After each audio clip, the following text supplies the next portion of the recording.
Space, and you were the first person commissioned by NASA to write. How did that come about?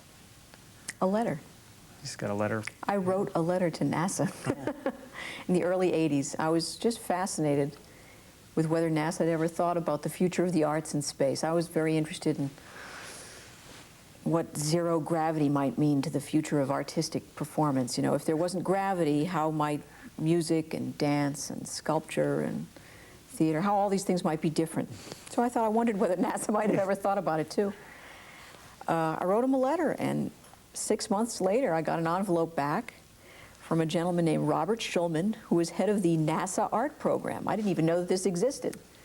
And he was an avid jazz fan, wow. To boot. And I corresponded with him for years, and eventually, our correspondence came up with the idea of how about commissioning the first musician instead of a visual artist to be part of this NASA art program.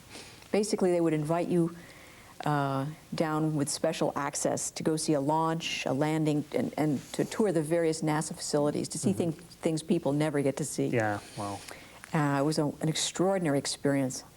And from that experience, you'd contribute a work of art to their traveling space art collection. And I wound up composing a piece for chamber orchestra and jazz musicians that got performed at the Kennedy Space Center in 1989, and it involved 6 jazz musicians inside the orchestra. It involved live electronics that I used and a sound surround speaker system. So it had all kinds of interesting new elements to it. Wow. That kind of foreshadowed work that I did later on in my own work. Must have been exciting, huh? Always. Probably one of the highlights of my life, definitely. What launch did you see, by the way? STS-26, which was the first return to flight launch after the Challenger accident.